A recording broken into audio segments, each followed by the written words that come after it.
Lawmakers in the House may have just killed the Trans-Pacific Partnership, TPP. Now, a quick refresher here, the TPP is a new trade deal in the works that would open up markets between nations along the Pacific Rim, like the United States, Canada, and Japan. But there are major concerns that the trade deal could hurt workers in the United States and infringe on online privacy and a free and open internet. Those concerns are only heightened by the high level of secrecy surrounding the TPP trade negotiations, where even members of Congress have complained they're being shut out of the process by more powerful transnational corporations. Now, despite all of that, this trade deal was headed for fast-track approval in Congress, meaning it couldn't be filibustered and it couldn't be amended. This is basically the way Congress has passed every trade deal over the last few decades.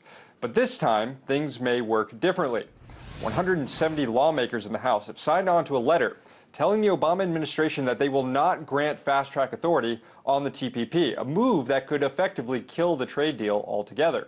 Not only that, some of the inner workings of the TPP have now been dragged out of the shadows and into the sunlight. This morning, WikiLeaks leaked the actual text of the intellectual property chapter of the Trans-Pacific Partnership, a 95-page document revealing in great detail just where negotiations currently stand on a number of very important IP issues. The documents expose the United States as one of the primary drivers of a slew of new anti-consumer laws that could take effect all across the Pacific. Joining me now to discuss more about these new developments in the TPP is Peter Maybarduk, the Director of Access to Medicine at Public Citizen, and James Love, Director at Knowledge Ecology International. Gentlemen, thank you so much for joining me here. James, I want to start with you. This really is one of the first times we've gotten such a glimpse into TPP negotiations here. They've been extremely secret. As I said, members of Congress haven't even been privy to a lot of this stuff. What do these documents released by WikiLeaks today kind of show us? Well, it's remarkable. We have to depend on WikiLeaks to find out what the hell's going on. I mean, the agreement is really about patents and copyrights primarily. Some issues about trademarks. These are not, you wouldn't think, big state secrets, but it's a battle. It's really, this chapter has really been driven by the lobbying by the pharmaceutical companies in Hollywood.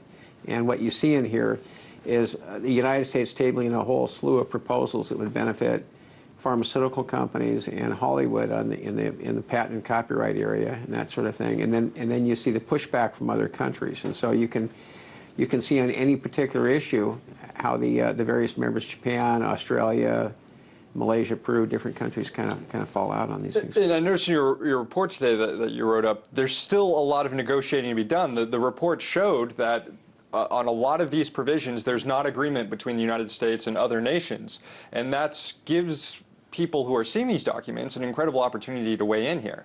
Well, yeah, and I mean, the U.S. is talking like they're going to close the agreement out by the end of the year. There's 900 brackets in the text. I mean, you know, they have the next meeting next week. I mean, this isn't the most recent version, but there's not a lot changed since this version was written. So, I think it's hard to say. What we don't know is politically what kind of deals are being made. I think that the U.S. is going to trade market access to the United States, which will cost some people their jobs in the United States, in return for these other countries endorsing some measure of anti-consumer provisions that will keep drug prices high and will expand the rights of publishers at the expense of consumers.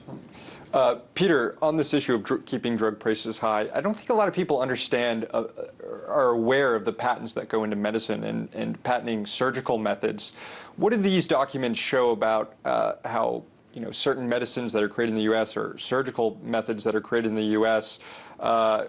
Aren't exactly going to be as available to other parts of the world that need them?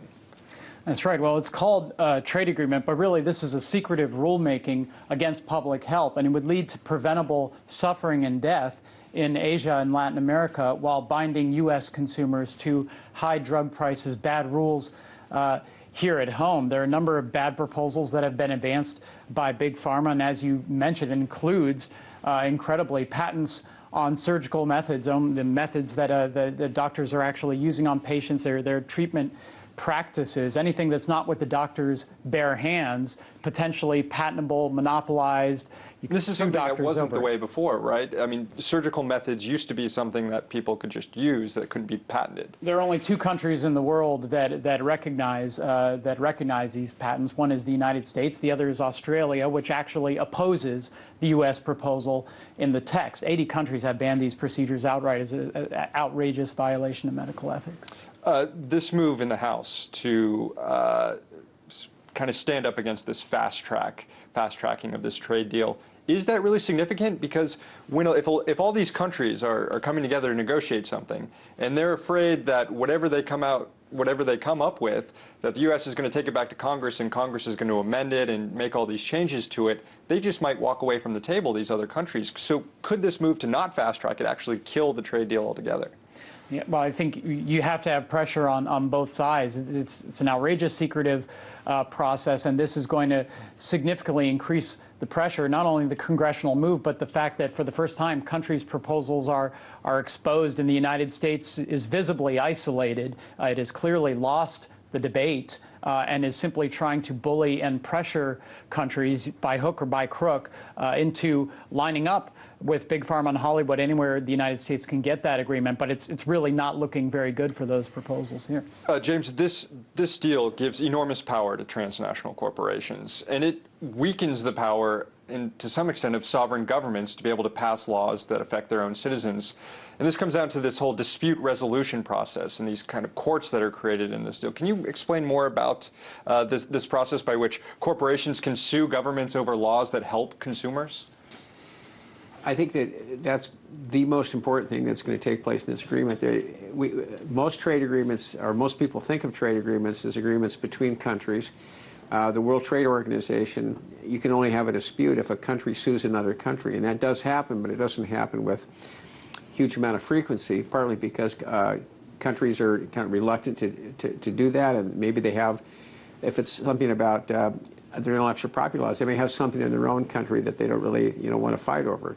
But if you extend the right to litigate these things to private companies, as the TPP does in the investor-state provisions, then you're asking really Disney or Pfizer or Monsanto if they want to challenge a provision in a country's law, and they really have nothing to lose. And they will. They will then push the envelope, and they really push these things. So right now, you've gone from a situation for a lot of these provisions where they could maybe test it, or they could try and get a government to test it in the WTO. Now they can try the WTO. If that doesn't work, they can try to have a government raise it in the TPP, this regional trade agreement. And if that doesn't work, they can just bring an action themselves. And if a company wins against a government, you can have massive fines that the country has to pay to the private investors just for doing something that's designed to protect consumers. You know, this is one chapter of the agreement. There are 29. There are 28 chapters left, shrouded in secrecy. If this one chapter does so much, what do the other 28 chapters do? That's a frightening point, and this comes amid a time where people are afraid of UN one world governments and stuff with all these treaties. This seems like one world government here, this trade deal. We're out of time here. 5 seconds, quick. You got a point. Well, yeah, I mean, it should not be secret. The only reason I think it is secret is because there's no one in the White House and there's no one in the Congress that's willing to say that it should be public, other than maybe Elizabeth Warren and Ron Wyden. I mean, it's been very little congressional support for this. It was Peter Maybarduk, Director of Access to Medicine at Public Citizen, and James Love, Director of Knowledge Ecology International. Thank you both. Thank you.